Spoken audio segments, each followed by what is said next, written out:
quebrar fronteiras e chegar a novos horizontes. Isso foi o que permitiu a globalização. Esse processo de unificação mundial permitiu à indústria audiovisual internacional se tornar cada vez mais presente em mercados como o Brasil.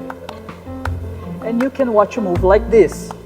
Or você pode assistir a um filme assim. Eu ainda prefiro dublado. Para ler, eu perco o filme. Não sou igual mulher, não consigo ter aquele foco em duas coisas ao mesmo tempo.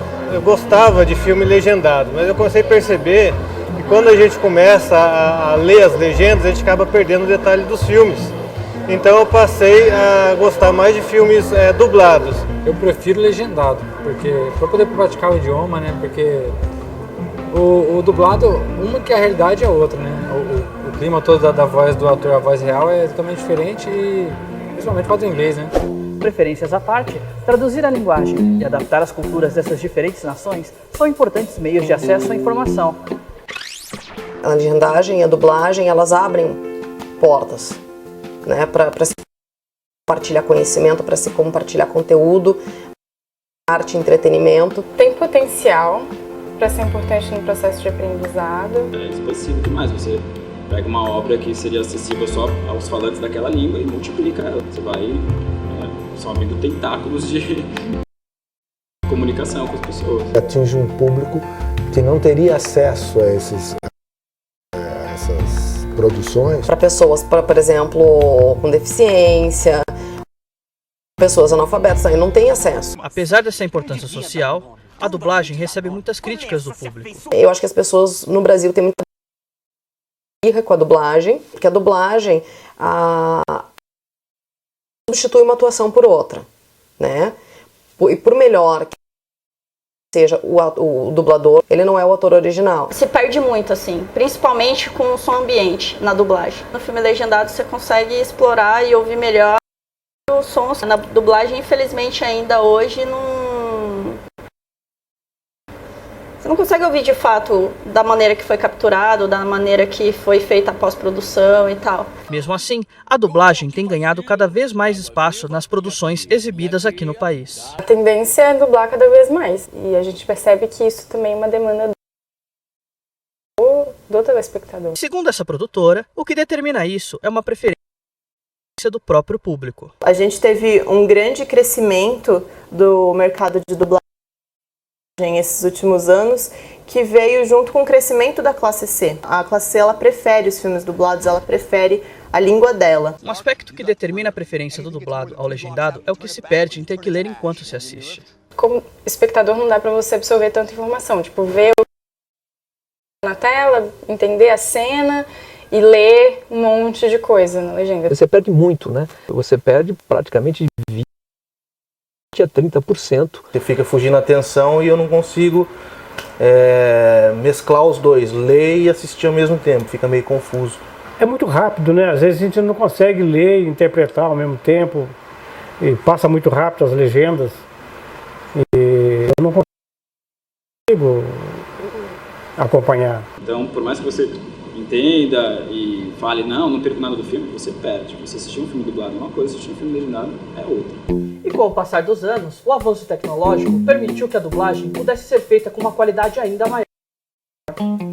Houve uma evolução técnica fantástica, né, dentro da dublagem, principalmente com relação a som, né? Hoje você dubla em digital, pô. Então a qualidade do som é muito melhor. Você vai no cinema, você senta na poltrona, tem um bom som e uma boa dublagem. Aí tudo vai depender do trabalho que acontece por trás. O diretor falou do trabalho que acontece por trás. Mas será que é tanta coisa assim? Não é só o dublador chegar lá e falar em cima do áudio original? Nada disso. Veja só o trabalho que dá para que o filme ou programa chegue até você em um bom e claro português. Quando o roteiro chega pra gente, começa o processo de revisão, que não é só uma revisão do texto, mas também a gente mexe bastante na linguagem, pesquisa. O trabalho de pesquisa ele é constante, a gente precisa ter muita segurança daquela informação. Nada vai pro ar sem a gente ter consultado várias fontes. À medida, às vezes, que tu vai traduzindo, já vai percebendo aquilo ali não era bem isso aqui, né? Vai voltando, vai arrumando. Você assiste todo o vídeo, né? E fazendo as correções necessárias. No caso da legendagem, após a revisão do texto traduzido, quando o próprio tradutor não faz a inserção das legendas, é o legendista que fica responsável por isso. Ele Juntamente com o software de legendas, adiciona os timecodes para que tudo fique sincronizado e com o tempo de leitura necessário. Quando um programa ele é só legendado, tem todo um critério de estética e também de resumir o texto, porque não dá para colocar tudo que a pessoa fala.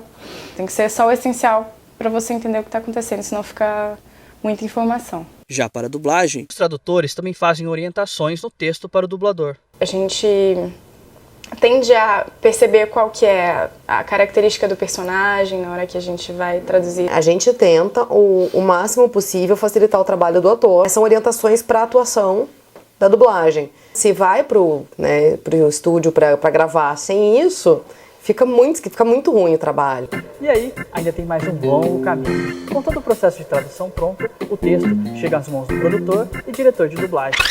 Então as coisas passam do conteúdo da tradução para a produção. E depois disso tem a escalação. A escalação é quando um produtor ou um diretor, é mais comum um diretor na verdade, ele escala os dubladores, ele escolhe que dublador vai fazer o quê. O diretor senta, escala, passa a escala, olha as vozes, horários, tudo definido para que ele possa iniciar naquele dia e terminar naquele horário. Só aí é que entram os dubladores.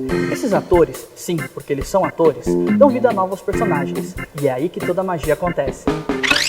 O dublador tem que observar como o ator está fazendo, qual é o sentimento dele, qual é a intenção. Você tem que reproduzir exatamente o que ele está fazendo. Então você tem que fazer do jeito dele e não do seu. Um filme é trabalhado durante 6 meses e tal. E você tem que, de repente, numa hora, fazer um trabalho de um ator que teve um tempão enorme para elaborar aquilo. Então você tem que usar aquela base que ele está te dando como se você tivesse tido esse tempo de preparação. Você tem que ter essa sensibilidade de não deturpar o que já está feito lá. Como a dublagem é uma versão do original, é claro que vão existir algumas alterações. Isso é feito exatamente para deixar os diálogos o mais natural possível para a nossa língua. Tudo que a gente vai mexer no texto, a gente pergunta para o diretor. Já percebeu? Fala assim, não é o que está falando, ou então está faltando muita coisa, a gente não pode ficar inventando só para preencher a labial. Quando você vê que não vai dar, você já sai tirando aquilo que está em excesso, você já vai encurtando. Então você tem que observar muito bem a personagem que você está fazendo, você procura fazer uma coisa coerente com a imagem. E também tem a questão das adaptações culturais, onde tradutores, diretores e dubladores precisam trazer o conteúdo original para mais perto da nossa realidade. É a famosa versão brasileira.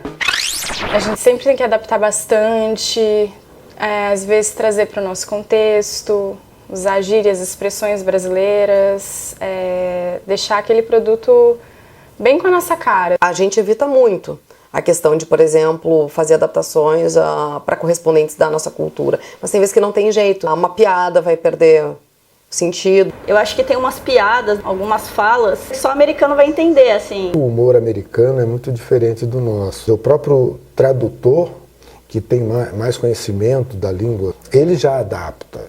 Então ele fala, bom, em português, isso que ele está dizendo é mais ou menos correspondente ao nosso tal coisa. Então você faz esse paralelo. Agora, se tem uma coisa que todo mundo curte, é uma boa animação. E elas são muito famosas aqui no Brasil. Animação pra mim, aí é 100% dublado e dificilmente eu vou assistir uma animação que não seja dublado. O processo de dublagem para essas animações não muda. E segundo os dubladores, tem suas vantagens. Por se tratar de um ser criado em computador, diferente de personagens com atores reais, a liberdade de criação é maior. No desenho, você tem essa possibilidade de criar em cima do que está feito. Porque o desenho, às vezes, te inspira alguma coisa que no original a pessoa não fez. E tem vários casos de desenhos que são muito mais criativos em português do que o original. Você assiste o original e fala, poxa, faltou, né? Uma exceção que ficou muito boa, o do Barney, do Fred Flintstone. Ele não fala com aquele soquinho. Então, foi feito assim no Brasil, né, na nossa língua portuguesa, e ficou maravilhoso. do Fred, irmão Búfalo! Vamos lentamente, Fred! O Scooby-Doo é um exemplo de a criatividade dos dubladores que fizeram, deram um toque novo na série.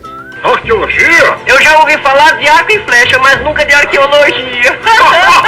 E eles ainda lembram de outros sucessos da dublagem no Brasil. Eu fiz um show aqui com o Villagrán, que é o Kiko. É muito engraçado, porque ele fazendo o Kiko, ele é menos Kiko do que o que a gente está acostumado a ouvir o Nelson Machado fazendo. As gags do Nelson Machado são muito mais engraçadas do que ele fazendo ao vivo. Sim, mamãe. Gentalha, gentalha! E uma coisa muito versão brasileira é a questão do tiras, porque a gente precisava de uma palavra para cops. Então aí, na dublagem, os profissionais de dublagem criaram tiras, que cabem cops. Eles conseguiram criar um termo absolutamente novo, e funcionou.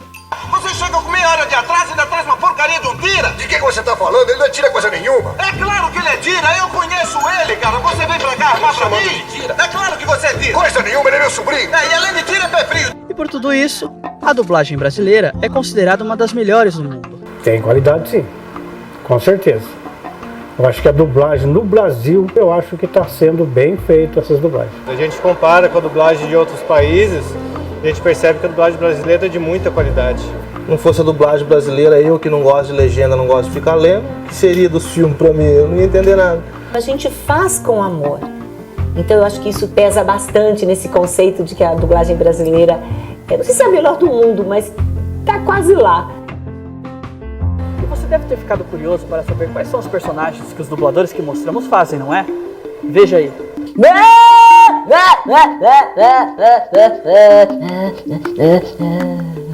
A vingança nunca é plena. Mata a alma e a envenena. Ei, Pluto, eu estou dando aqui uma entrevista pro pessoal e eles querem saber como é que você está. Ah, você está bem? Eu gostei muito da entrevista, tá? Pokébola vai! Héctor e Amanda, eu escolho vocês! Ataque rápido agora!